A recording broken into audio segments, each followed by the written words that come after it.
Goeiemôre, ek is pastoor Wim. Ek is pastoor Winna. Nou, ons is van geen kerk of denominasie nie. Ons doen net 'n eindtyd Bybelstudie in die geopenbaarde name. Jahwe ons Elohim, dis God die Vader, sy Hebreëse naam. Jahweshua is Jesus Christus en die Ruach HaKodesh is die Heilige Gees. Ons gebruik 3 Bybels vir ons voorbereiding en ons studies. Dit is die 33-53 Afrikaanse Bybel, die 1611 King James Version, maar nie the New King James Version nie. En dan natuurlik the Restoration of the Original Sacred Name Bible, the Rotherham Version. Daar is 'n Emphasis Version beskikbaar in sommige boekwinkels, maar dit is nie die regte een nie. Hulle gebruik die naam Jahwe en ek dink Jehovah. Ja. Ons gaan vandag kyk na die verskil in die skepping. Die Genesis 1 skepping waar die mens geskep of geskape is en waar Adam en Eva geformeer is. Alhoewel dit nog altyd aanvaar was dat Adam die eerste mens was op die aarde, is dit nie so nie. Adam was nie deel van die eerste skepping wat plaasgevind het in Genesis 1 tot vers 1 tot 31 nie. Net so is daar ook al deur die jare baie keer verwys na die tuin van Eden as die paradys. Dit is ook nie waar nie. Die paradys, daar word net op 3 plekke in die Bybel verwys na die paradys en al 3 keer is dit in die hemel. Julle kan dit gaan lees in Lukas 23:43, 2 Korintiërs 12:4 en Openbaring 2:7. Die Genesis 1 mense was deel van die eerste skepping. Met ander woorde, alles wat binne die eerste 6 dae, soos uiteengesit in die Bybel, geskape is, waar Jahwe Almagtig, dit wil sê God die Vader, alles tot wording gespreek of geskape het. Dit beteken dat hy uit absoluut niks alles gespreek het en dit het ontstaan. Dit is 'n belangrike feit, want die Genesis 1 mense was gespreek of geskape. Die betekenis van die woord geskape is uit niks gemaak of uit niks geroep. Nou wil ek net vir julle die verse lees daaroor, Genesis 1 vers 26 tot 28. En God, dis Jahwe Elohim, het gesê, laat ons mense maak na ons beeld, mense is meervoud, na ons gelykenis, en laat hulle heers oor die visse van die see, en die voëls van die hemel, en die vee oor die hele aarde, en oor al die diere wat op die aarde kruip. Hierdie is dan die eerste bevestiging dat die mens oor die dier heers.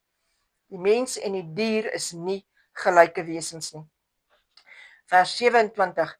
En God, dis Jahwe Elohim, het die mens geskape na sy beeld. Na die beeld van God het hy hom geskape. Man en vrou het hy hulle geskape, meervoud. Vers 28. En God het hulle geseën. En God, Jahwe Elohim, het vir hulle gesê, wees vrugbaar en vermeerder en vul die aarde. Onderwerp dit, heers oor die visse van die see en al die voëls van die hemel en oor al die diere wat op die aarde kruip. So hier is 3 opdragte van Jahwe Elohim. Wees vrugbaar, vermeerder en vul die aarde.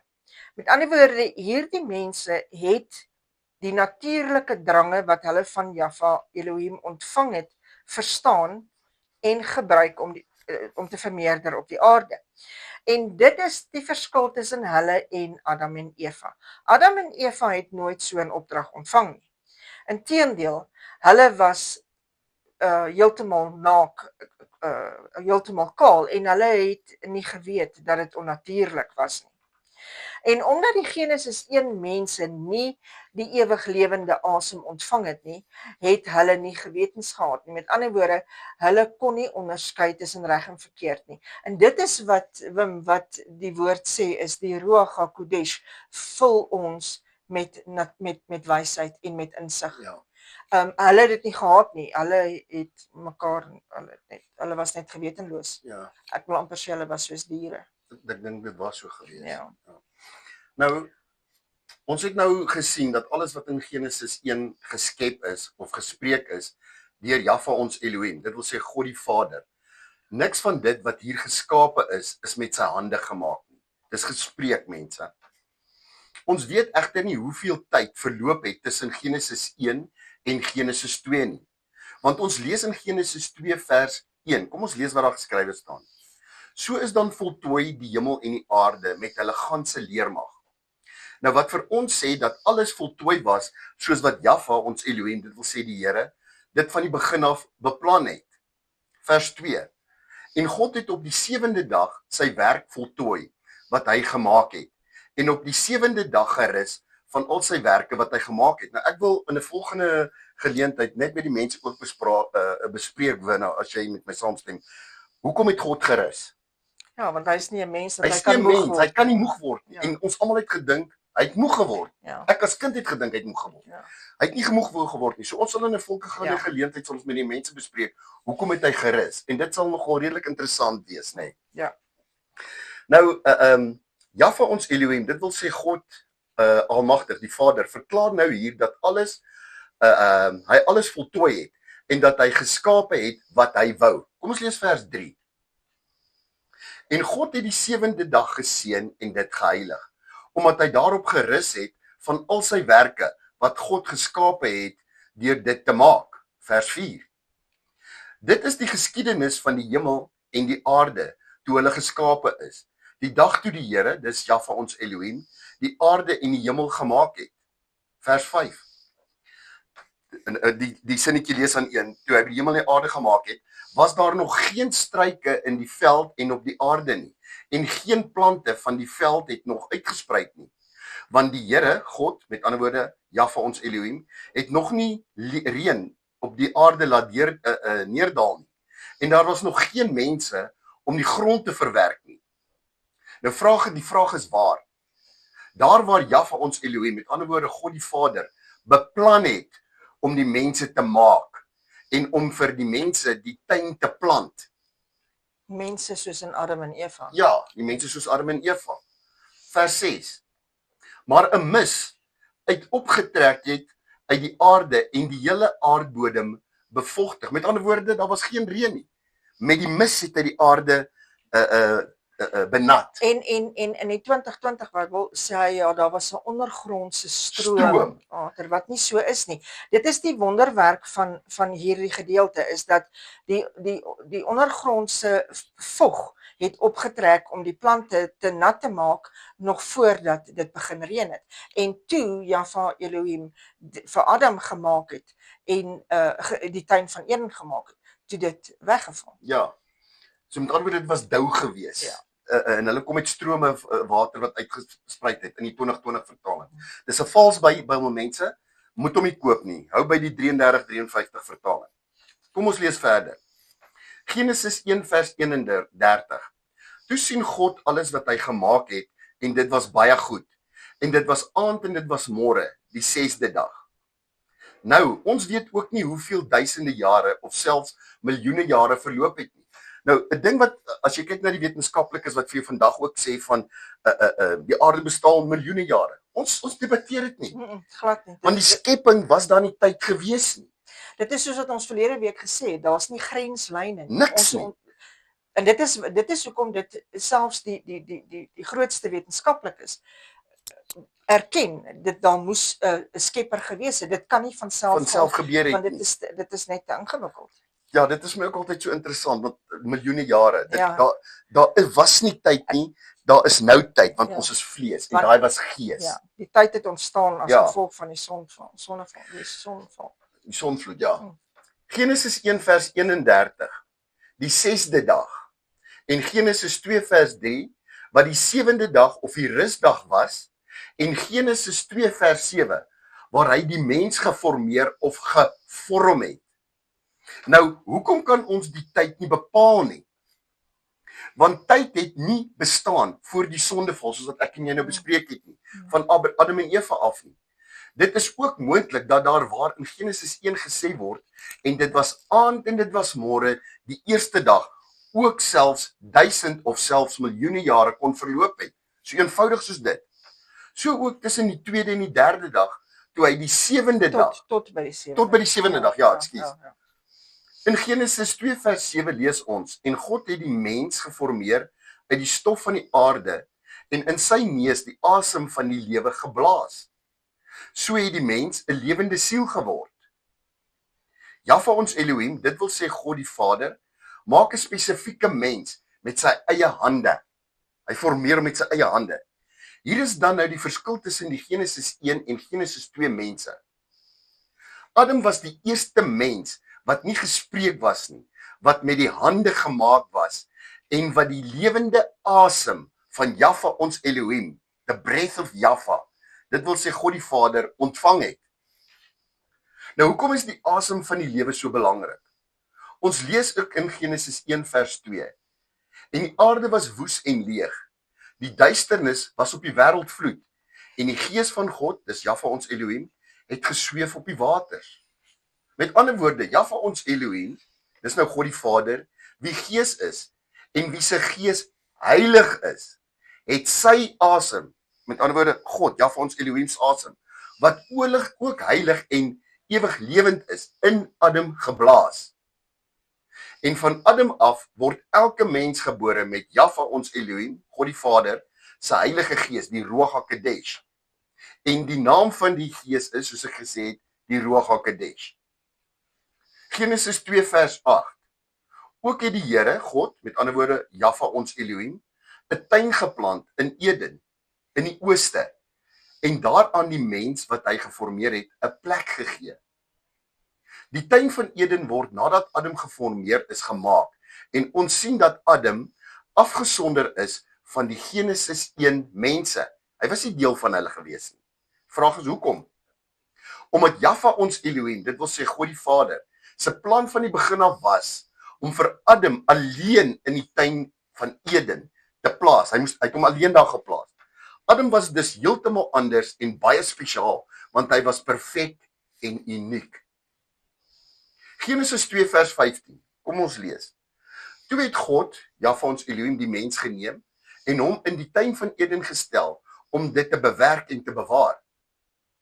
Jahwe ons Elohim, God almagtig, dit wil sê die Here, formeer vir Adam met die doel dat Adam vir ewig voor hom sal leef en sy ander skepping, dit is wat in die tuin van Eden is, sal bewerk en bewaar, sodat hy, Jahwe almagtig, daardeur verheerlik kon word. Nou terwyl Jahwe ons Elohim vir Adam geformeer het, was daar nog Genesis 1 mense op die aarde. Want onthou, ons weet nie hoeveel jare verloop het tussen die twee gebeurtenisse nie. Ons weet nie dat die mense van Genesis 1 vermeerder het, en nou weet ons dat Adam die enigste mens op die aarde was, wat die asem van die lewe, of die Ruach HaKodesh, die Heilige Gees, dit wil sê die Heilige Gees, van Jahwe ons Elohim, almagtig, met ander woorde God die Vader, in hom gehad het. Nou hoe weet ons, daar was nog ander mense op die aarde? Kom ons kyk. In Genesis 4 vers 14, sê Kain vir Jahwe, dit wil sê die Here, nadat hy sy broer doodgemaak het en vervloek is deur Jahwe, sê hy, kyk, u verdryf my nou uit die land uit en ek moet my verberg vir u aangesig. 'n Swerwer en vlugteling sal ek op die aarde wees en elkeen wat my kry sal my wil doodslaan. Dit was die Genesis 1 mense van wie Kain bang was, vir wie hy bang was. Nou, as ons dink toe ons kinders was, wat daar vir ons gesê was, dat hy sou doodgeslaan word, niemand het die vraag gevra wie sou hom doodslaan, want hulle was net 3 mense op daai stadium op aarde gewees. So dit is heel duidelik, jy kry die Genesis 1 mense en die Genesis 2 mense. Nou dit was die Genesis 1 mense. Vers 16, toe gaan Kain weg van die aangesig van die Here, Jahwe ons Elohim, en hy het gewoon in die land Nod, aan die ooste kant van Eden. Vers 17, en Kain het sy vrou beken, ook van die land Nod, en sy het swanger geword en Henog gebaar. Beteken dit nou dat die Genesis 1 mense siloos was? Nee. Die woord leer ons dat elke lewende wese op hierdie aarde wat uit bloed bestaan, 'n siel het. Maar nie almal het 'n lewe of 'n ewig lewende siel nie. Die Genesis 1 mense, as ook diere, wie se siele in hul bloed is, gaan dood of sterf net. Diere gaan dus nie hemel toe nie. En daarom het Jahwe Almagtig gesê, dat die mens oor die diere heers, en het hy die diere vir die mens gegee as voedsel. Nou ons lees dit in Genesis 3 vers 1. Kom ons lees wat daar staan. Genesis. Ekskuus. My fout. Genesis 9 vers 3. So jammer mense, ek het 'n fout gemaak. Genesis 3 vers 1. Daar sê jy dit weer. Genesis 9 vers 3. Ekskuus, ek is disleksies. Ek gaan hom weer probeer. Dit is Genesis 9 vers 3. Lees dit. Okay, ja, gaan net lees. Alles wat beweeg en lewe, sal julle voedsel wees. Net soos die groen plante, gee ek dit alles aan julle. Nou Jahwe ons Elohim, met ander woorde die Here, se plan met Adam en later ook Eva, was dat hulle vir ewig sou lewe in die tuin van Eden, waar daar nie tyd en ouderdom was nie. Hoor mooi, daar was nie tyd en ouderdom nie.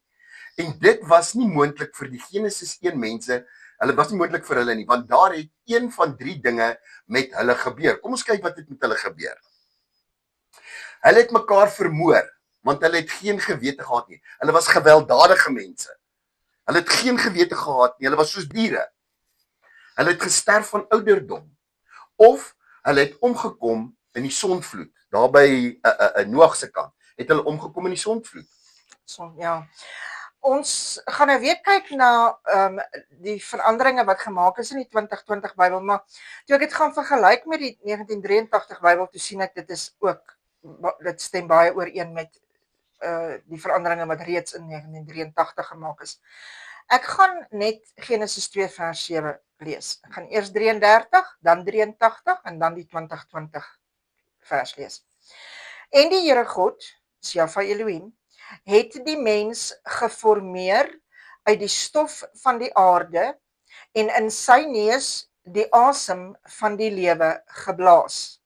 So het dan die mens 'n lewende siel geword. 83.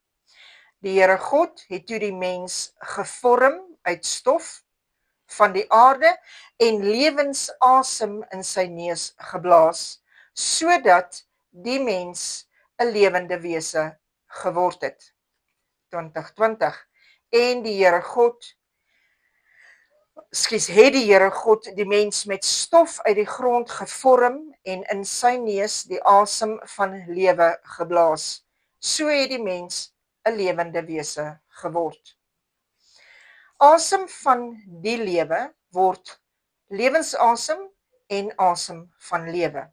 Asem van die lewe beteken dat dit die ewig lewende asem van Jahwe van Jahwe Elohim is, sy Ruach HaKodesh is. En dit beteken dat dit vir die eerste keer in 'n mens geblaas is, toe hy dit vir Adam gegee het. Lewensasem en asem van lewe is dit wat die Genesis 1 mense gehad het. Lewende siel word lewende wese. Lewende siel, die lewende siel is 'n onstoffelike of geestelike deel van die mens. Dit is die setel waar ons gevoel, ons wil, ons gedagtes gevestig is. Dit is die lewende begin van die goddelike oorsprong wat vir ewig moet leef, wat onsterflik is. Dit is ons sielsdimensie. 'n lewende wese is iets wat bestaan. Met ander woorde, dit is om iets in wese te roep. Dit is 'n skepsel. Die kern of die hoofsaak van hierdie vers is verander. Die asem van die lewe word lewensasem en asem van lewe. Wat beteken die asem van die lewe? Dit beteken dat Adam eerstens uitgesonder word omdat hy uit stof geformeer is. Tweedens ontvang hy die asem van Jahwe, die Ruach HaKodesh. En derdens het hy 'n ewig lewe, het hy 'n permanente tuiste in die tuin van Eden gekry. Hy was veronderstel om vir ewig daar te bly. Jahwe Elohim, dit wil sê God Almagtig, het selfs vir hom diere geformeer uit die grond uit, sodat hy nie so alleen moes wees nie, en dit was Adam se taak om aan die diere name te gee. Maar in die 2020 Bybel word Adam gelykgestel aan die Genesis 1 mense, wat nie ewig lewende siele gehad het nie. Wat sou die doel wees? Dis om die agnos-siening te bevorder. Wat glo die agnoste? Mense wat sterf nie? Sterf nie, daar's niks nie, niks gebeur nie. En daar's nie 'n wederkoms nie, en daar's nie 'n ewige lewe nie, en daarom maak dit nie saak. Maar wat my interessant is hulle lees tog nog steeds die Bybel. Hulle glo dat Jesus se beendere, Yahshua se beendere, die ronde opgegrawe is en weggedra is. Hoekom lees hulle die Bybel? Ek verstaan daai gedeelte nie. Dan kan jy mos net sowel nie die Bybel lees nie. Ja, die lewende siel wat vervang is met lewende wese is dieselfde. Die lewende wese word gelykgestel aan die Genesis 1 mens en ook die diere. As 'n lewende wese soos 'n hond doodgaan, dan gaan hy net dood. Dit wat voortleef, of dit in die hemel en of dit in die hel is ons sielsdimensie. Ons het gekom aan die einde van ons opname. Ons dank julle dat julle dit saam met ons geluister het. Subscribe asseblief, dit is gratis. As iemand enige iets wil weet, ons het 'n e-posadres wat net na Pastoor Wim se gebed op die skerm sal verskyn. En ons neem nie op nie. Ons neem op. Kyk net waar dit is. Nee, ons gaan nou weer kyk. Okay, nou, Pastoor Wim. Okay. Kom ons uit saam bid. Ons almagtige Hemelse Vader, ons kom weer vandag na U toe in 'n dankbare aanbidding. Ons kom na U toe en ons pleit by U in die naam van Yahshua om hierdie burden wat ons dra, hierdie kruis van ons wat ons moet dra elke dag, om daai las, daai juk op ons ligter te maak. Geef ons die krag, geef ons die wysheid en die insig. Daar waar die aanslag is elke dag in ons lewens. Daar waar ons moet uithou in deursettingsvermoë. Pleit ek by U, almal wat hierna luister, hulle in hulle gesinne, dat U vir ons die krag sal gee om daai laste sal kan dra. Want ons weet, die woord verklaar ook, dat as U vir ons is, wie kan teen ons wees? Ek pleit by U in die naam van Yahshua om ons een en elk te seën met die werke wat ons doen. Daar waar ons in 'n verlore wêreld moet uitgaan, daar waar daar siele gered moet word en die bruid tot vervulling moet kom. Geef ons die krag, geef ons die insig en die wysheid as dit in U wil bestaan. Ons vra alles nie om ons dit verdien nie, maar net uit U groot en heilige naam. Laat dit so wees. Halleluja. Geseënde dag vir julle almal. Laat dit goed gaan. Totsiens.